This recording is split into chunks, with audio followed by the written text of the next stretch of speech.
Hi, hello everyone. This is Vishal Garg, and thank you everyone for your kind response in my last video lesson of economics. We started economics from the topic of introduction to microeconomics. Now we will cover more topics. So in this lesson, we are going to consider about the basic concepts of economics. This is very important, ये बहुत ज़रूरी है समझना। इस आखिर हमें इनकी हम अच्छे से समझेंगे देन ओनली हम इकोनॉमिक्स को बहुत अच्छे से समझ पाएंगे। तो so let we start now. This is introduction. हम सब जानते हैं इकोनॉमिक्स और जो फर्म होती है उसमें एक बहुत इम्पॉर्टेंट रिलेशनशिप होती है जो कि पूरी इकोनॉमी को डिराइव करती है। मैनेजर को पता होना चाहिए कि इकोनॉमिक्स मेनली दो तरह में बटी होती है, एक माइक्रो इकोनॉमिक्स और एक मैक्रो इकोनॉमिक्स। माइक्रो इकोनॉमिक्स में मेनली वो फैक्टर्स आते हैं जो इंडिविजुअल यूनिट्स ऑफ में पढ़े जाते हैं, जैसे कि आपका इंडिविजुअल प्रोड्यूसर, इंडिविजुअल कंज्यूमर हो गया, 1 यूनिट ऑफ लेबर हो गई, 1 यूनिट ऑफ लैंड हो गया और एक्सेट्रा। तो इनके तो ये डील करता है इनके रिलेटिव प्राइस में of a commodity and wage unit of 1 unit of labour only and the return of 1 unit of capital and the return from 1 unit of land. मतलब ये सब चीज़ें एक इंडिविजुअल लेवल पे डील करता है माइक्रो इकोनॉमिक्स में। देन अगर एग्रीगेट लेवल पे कुछ भी चीज़ डील होती है वो तो माइक्रो इकोनॉमिक्स में आ जाती है, जैसे कि आपकी national income, general price level हो गया, आपका एग्रीगेट कंजप्शन हो गया, एग्रीगेट इन्वेस्टमेंट हो गया, एग्रीगेट सेविंग्स हो गई। इस स्टडी को हम मैक्रो इकोनॉमिक्स कहते हैं। मैक्रो इकोनॉमिक्स का आपके एक बहुत अच्छे एग्जांपल्स हैं, जैसे कि फिस्कल पॉलिसी और मॉनेटरी पॉलिसी जो आपकी कंट्रीज़ में आती है और वो आपको आपकी इकोनॉमीज़ को आपकी बहुत अच्छे से पूरी तरह से इफ़ेक्ट करती है। इसलिए मैनेजर को बहुत अच्छे तरह से अवेयर होना चाहिए इन दोनों टर्म्स के बारे में, माइक्रो इकोनॉमिक्स के और मैक्रो इकोनॉमिक्स के कौन कौन से अलग अलग फैक्टर्स होते हैं। बिजनेस कंडीशंस जो होती हैं वो भी इन्हीं पॉलिसी से इफ़ेक्ट होती हैं। तो अब हम डिस्कस करते हैं कुछ इकोनॉमिक कॉन्सेप्ट्स जो कि बहुत ज़रूरी हैं इकोनॉमिक्स को समझने के लिए। इसमें कुछ फंडामेंटल कॉन्सेप्ट्स से हम स्टार्टिंग करेंगे, जैसे scarcity, factors of production, needs and wants, basic economic problems, opportunity cost and production possibility analysis. So let we start. The first is scarcity. Scarcity का मतलब होता है कि आपके रिसोर्सेज लिमिटेड हैं, मतलब वो एक लिमिटेड उसमें है, प्रोपोर्शन में सीमित हैं, और जो कि ये सब रिसोर्सेज होते हैं प्रोडक्शन में यूज़ होते हैं, जैसे लैंड, लेबर, कैपिटल, ये सब सीमित हैं। और यही सबसे बड़ी बेसिक इकोनॉमिक प्रॉब्लम है, क्योंकि जो हमारी सोसाइटी में वांट्स या अनलिमिटेड है, मतलब जो इंसान की ज़रूरत है वो तो अनलिमिटेड है, बट जो रिसोर्सेज है हमारी इकोनॉमी में वो लिमिटेड है, वो सीमित हैं एक नंबर तक। तो इसलिए हमें इकोनॉमिक डिसीजंस लेने होते हैं कि हम कैसे एफिशिएंट एलोकेशन कर सकें रिसोर्सेज का, मतलब कैसे हम उन्हें अच्छे से एक सही मात्रा में सही टाइम पर सही लोगों तक अच्छी तरह से पहुंचा सकें, उन्हें डिस्ट्रीब्यूट कर सकें। तो इसमें ये सब डिसीजंस लिए जाते हैं और अपने कस्टमर्स को हम सेटिस्फाई करते हैं, और इसमें इकोनॉमी चूज़ करती है अपने रिसोर्सेज यूज़ करने के लिए एक स्पेसिफिक वे में। देन इसके बाद आपका आता है factors of production. Factors of production वो सारे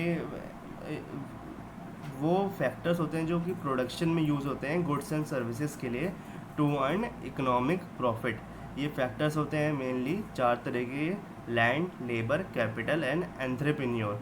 लैंड वो होता है जो आपके सारे नेचुरल रिसोर्सेज अवेलेबल होते हैं विद इन एन इकोनॉमी, जैसे soil, crops, minerals, timber, forest, reverse, oceans, flora, fauna etcetera, जो भी ये सब यूज़ किए जाते हैं प्रोडक्शन ऑफ गुड्स में, और ये सब किससे हमें मिलते हैं? लैंड से मिलते हैं। देन आपका सेकंड फैक्टर आता है लेबर जो कंप्रोमाइज़ करता है आपके लेबरर्स, वर्कर्स, जो सब ऑर्गेनाइजेशन में काम करते हैं। और एक बहुत ही महत्वपूर्ण एक फैक्टर होता है किसी भी सर्विसेज या गुड्स को प्रोड्यूस करने के लिए।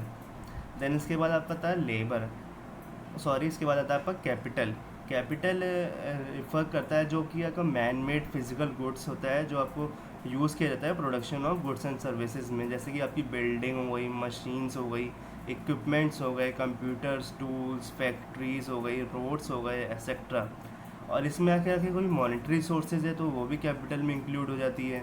जैसे आपने कोई लैंड खरीदा या आपने कोई भी कैपिटल गुड खरीदा, और आखिर आपकी कैपिटल इंक्रीज़ होती है तो हम उसे इन्वेस्टमेंट कहते हैं। और जो ये आपका इन्वेस्टमेंट आखिर एक्यूमुलेट होता जाता है, मतलब जुड़ता जाता है, देन वो आपका एक कैपिटल स्टॉक बन जाता है।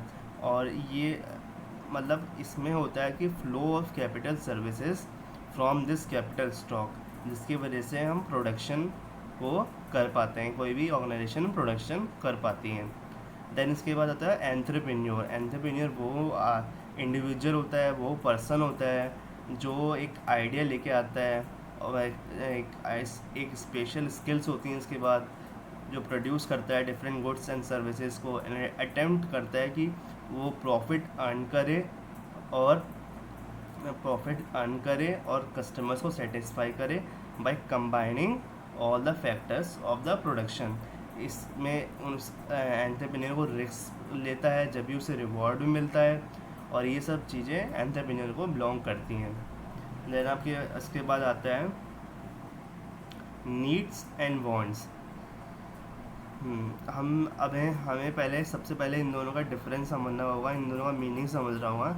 नीड्स वो चीज़ होती हैं कि जो नेसेसरी होती हैं और उसे टाला नहीं जा सकता, जैसे कि आपकी रोटी, कपड़ा, मकान, आपकी हेल्थ, ये सब चीज़ें हमको नेसेसरी होती हैं, इनको हम डाल नहीं सकते हैं।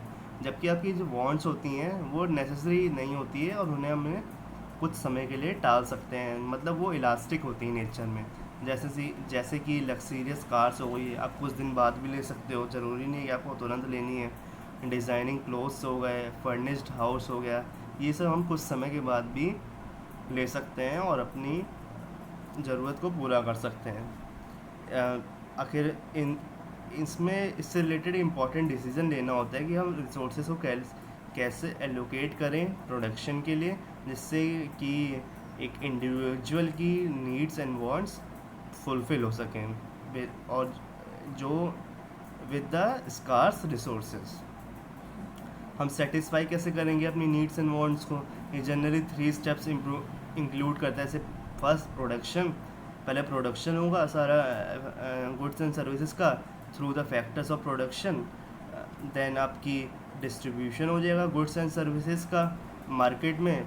फिर इसके बाद जो कंज्यूमर्स होंगे वो आप कंजप्शन करेंगे, अवेल करेंगे आपकी गुड्स एंड सर्विसेज को, एक प्राइस देकर एक्सचेंज करेंगे उसको प्राइस देकर, जिससे फर्म को रेवेन्यू होगा, प्रॉफिट होगा।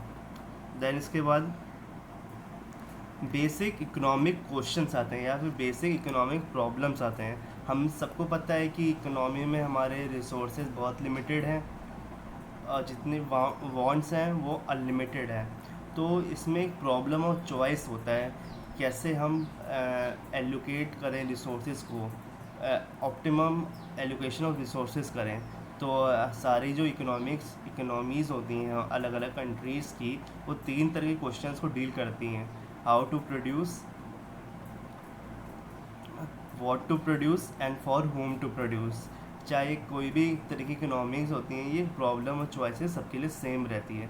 तो आपका फर्स्ट क्वेश्चन आता है व्हाट टू प्रोड्यूस में जनरली हम देखते हैं कि what possible commodities to be produce, मतलब कौन सी कम्युनिटीज़ को हम प्रोड्यूस किया जाता है। वो कम्युनिटीज़ आपकी कंज्यूमर गुड्स भी हो सकते हैं, जैसे कि राइस हो गया, वीट हो गया, क्लोथ्स हो गए एक्सेट्रा, या आपके वो कैपिटल गुड्स भी हो सकते हैं, जैसे कि मशीनरी हो गई, इक्विपमेंट्स हो गई, कि मतलब क्या टूल्स हो गए कि जो भी आपको इसमें डिसीजन लेना पड़ता है कि कौन सी कम्युनिटी आपको प्रोड्यूस करनी है और how much to be produce, मतलब कितनी प्रोड्यूस करनी है, इसका भी डिसीजन लिया जाता है। ये डिसीजन हम ले सकते हैं आखिर किसी प्रोडक्ट का प्राइस कम, प्राइस मतलब डिमांड ज़्यादा है तो उसका प्राइस भी ज़्यादा होगा। आखिर उसका डिमांड ज़्यादा है तो हम उसी प्रोडक्ट को प्रोड्यूस करेंगे, और इससे ही हमारा जो ये क्वेश्चन होता है, इस ये हमारा जो प्रॉब्लम होती है इससे हमारी सॉल्व होती है। According to demand we will produce more and more good. Then आपका सेकंड क्वेश्चन होता है हाउ टू प्रोड्यूस। इसमें कुछ दो तरह की टेक्निक्स इंक्लूड होती है, labour intensive technique and capital intensive technique. Firm को डिसीजन लेना होता है कि उसके लिए बेस्ट मेथड कौन सा रहेगा प्रोडक्शन के लिए। फर्स्ट जो होती है आपकी कैपिटल इंटेंसिव टेक्निक, वो कहती है कि उसमें मोर कैपिटल यूज़ होगी एंड जो लेबर होगा वो कम यूज़ होगा। देन इसके बाद जो कि लेबर इंटेंसिव टेक्निक होती है वो कहती है कि इसमें लेबर ज़्यादा से ज़्यादा यूज़ होगा और कैपिटल कम यूज़ होगी। तो इसमें जनरली डिपेंड करता है कि आपकी कॉस्ट ऑफ एम्प्लॉइंग दोनों की, कैपिटल या लेबर की कैसी है, उसके अकॉर्डिंग आप डिसीजन लेते हो कि हम कैसे प्रोड्यूस करें, कि आपकी कैपिटल ज़्यादा होगी या आपका लेबर ज़्यादा होगा, ये आपको डिसाइड करना होता है। देन इसमें एक फैक्टर प्राइस रेशियो भी होता है इन दोनों चीज़ का, जो एक डिसीजन को हमारे इफ़ेक्ट करता है कि किस हाउ टू प्रोड्यूस, मतलब कैसे किस फैक्टर को ध्यान में रखते हुए प्राइसेस को, उसके प्राइस मैकेनिज्म को ध्यान में रखते हुए कौन सा फैक्टर सेलेक्ट करना है जिससे हमारी ये प्रॉब्लम सॉल्व हो। देन इसके बाद आपका थर्ड क्वेश्चन आता है फॉर होम टू प्रोड्यूस, मतलब किसके लिए हमें प्रोड्यूस करना है। हम सब जानते हैं value is equal to price into quantity, मतलब किसी भी गुड की वैल्यू उसके कीमत और उसकी क्वांटिटी, कितना सामान खरीद रहे हो उसके बराबर होती है। देन इसमें हम दो तरह का डिस्ट्रीब्यूशन कर सकते हैं, functional distribution and personal distribution. Functional distribution में हम प्रोड्यूस कर सकते हैं इंडिविजुअल्स एंड हाउस होल्ड्स के लिए, एंड जो आपका फंक्शनल डिस्ट्रीब्यूशन होता है हम उसमें डिवाइड कर सकते हैं अपने फैक्टर्स ऑफ प्रोडक्शन के बीच में, जैसे लैंड के बीच में, लेबर के बीच में, कैपिटल के बीच में एंड एंटरप्रेन्योर के बीच में, जो कि वैल्यू करता है amongst rent from land, wages from labour, interest from capital and profit from entrepreneur. Then आपका एक बेसिक कॉन्सेप्ट आता है अपॉर्चुनिटी कॉस्ट। अपॉर्चुनिटी कॉस्ट होती है is the cost of next best alternative, मतलब आपके लिए नेक्स्ट ऑल्टरनेटिव क्या अच्छा रहेगा। फिर आप जो इस टाइम ऑल्टरनेटिव है आपके पास उसको छोड़ते हो, उसको लीव करते हो, तो नेक्स्ट आपके लिए क्या अच्छा रहेगा। तो इसमें आपको इसमें एक डिसीज़न लेना होता है सेवरल पॉसिबल ऑल्टरनेटिव्स में, एक सेट ऑफ रिसोर्सेज में, कि इसमें कौन सा ऑल्टरनेटिव कोर्स ऑफ एक्शन आप परस्यू कर सकते हैं और वो आपके लिए अच्छा रह सकता है। जैसे हम एक एग्जांपल ले सकते हैं, जैसे हमारे पास 500 रुपीज़ हैं टू स्पेंड ऑन डिनर, तो इसकी अपॉर्चुनिटी कॉस्ट क्या हो सकती है कि जो वो हम 500 रुपये का अमाउंट कहीं और भी खर्च कर सकते हैं। पॉसिबल थिंग जैसे हम शॉपिंग कर सकते हैं, कुछ भी मतलब कोई भी क्लोथ्स खरीद सकते हैं, या हम कोई भी सर्विसेज अवेल कर सकते हैं। इसका ही एक एग्जांपल और ले सकते हैं, जैसे एक कोई भी पर्सन है, वो एम्प्लॉयड है और उसे 40,000 रुपीज़ पर मंथ मिल रहा है। देन उसके बाद दो ऑप्शंस और हैं, एक 35,000 रुपीज़ पर मंथ है का ऑप्शन है as an executive in a company, और एक उसके बाद ऑप्शन है 30,000 का as a journalist in a company. तो उसका नेक्स्ट बेस्ट ऑल्टरनेटिव कौन सा होगा, दैट इज़ 35,000 रुपीज़ का जो executive in a company, that इसकी अपॉर्चुनिटी कॉस्ट क्या हो जाएगी कि वो एग्जीक्यूटिव की तरह काम करें कंपनी में। देन इसके बाद आपका आता है प्रोडक्शन पॉसिबिलिटी फ्रंटियर, या हम इसको प्रोडक्शन पॉसिबिलिटी कर्व भी बोलते हैं। ये ग्राफिकल रिप्रेजेंटेशन होता है of possible combinations of two goods, और जिसे हम प्रोड्यूस कर सकते हैं गिवन टेक्नोलॉजी में और गिवन रिसोर्सेज में। इसको हम प्रोडक्शन पॉसिबिलिटी बाउंड्री भी बोलते हैं, या ट्रांसफॉर्मेशन कर्व, या ट्रांसफॉर्मेशन बाउंड्री, या ट्रांसफॉर्मेशन फ्रंटियर भी बोलते हैं। दैन इसके कुछ अजम्पशंस होते हैं, जैसे कि जो भी अमाउंट ऑफ रिसोर्सेज होंगे इकोनॉमी में वो पहले से ही फिक्स होंगे, और उन रिसोर्सेज की मदद से सिर्फ दो गुड्स ही प्रोड्यूस किए जा सकते हैं, और जो उन रिसोर्सेज का हम फुली और एफिशिएंटली यूटिलाइज करेंगे, और जो आपकी टेक्नोलॉजी होगी वो एक आपकी इकोनॉमी में वो कांस्टेंट होंगी, और इकोनॉमी सारे रिसोर्सेज का बहुत अच्छी तरह से यूज़ करेगी। सो इसमें बहुत सारे कॉम्बिनेशंस हो सकते हैं किसी भी टू कम्युनिटीज़ के, किसी भी टू गुड्स के। हम एक एग्जांपल लेके समझते हैं। इसमें एक एग्जांपल दे रखा है जिसमें दो प्रोडक्ट्स लिए हमने, लैपटॉप और टेलीविज़न, और बहुत सारे ABCDE इसमें हैं जो भी कंजप्शन किया गया है अलग अलग लेवल पे टेलीविज़न का और लैपटॉप्स का। देन इसका ग्राफिकल रिप्रेजेंटेशन करेंगे तो ये डायग्राम बन के आता है।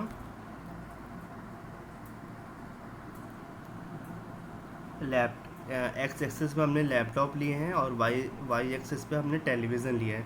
देन जो आपको ये एक स्ट्रेट लाइन दिख रही है डाउनवर्ड स्लोप कर रही है फ्रॉम लेफ़्ट टू राइट, इसको ही हम PPC कहते हैं। इस पे जो आपको पॉइंट्स है ABCD एंड E, ये जो होते हैं आपको बताते हैं फुलर यूटिलाइजेशन और and efficient use of resources. मतलब इसमें इस लाइन पे जितने भी पॉइंट्स हैं ये सब रिसोर्सेज बहुत अच्छी तरह से फुली यूटिलाइज हो रहे हैं और एफिशिएंट वे में इस्तेमाल हो रहे हैं। देन एक पॉइंट आपका दिखता है इसमें Y, जो कि आपका PPC के अंदर दिया है। ये पॉइंट जो होता है अंडर यूटिलाइजेशन दिखाता है, और इसमें ये अटेनेबल होता है, मतलब इसको हम इस रिसोर्स को अचीव कर सकते हैं। ये एक पॉसिबल कॉम्बिनेशन ऑफ गुड है।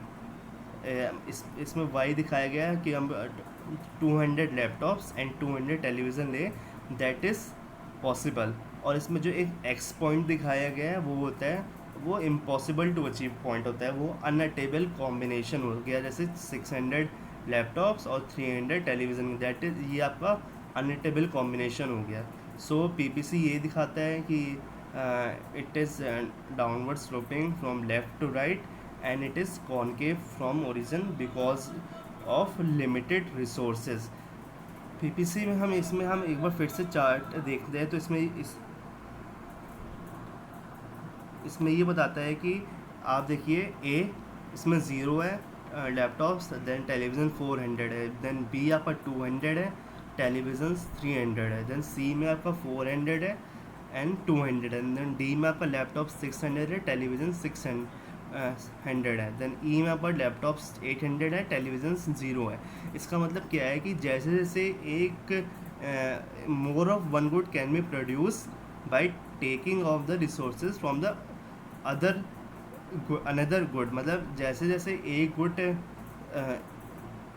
इंक्रीज़ हो रहा है तो दूसरा गुड डिक्रीज़ हो रहा है।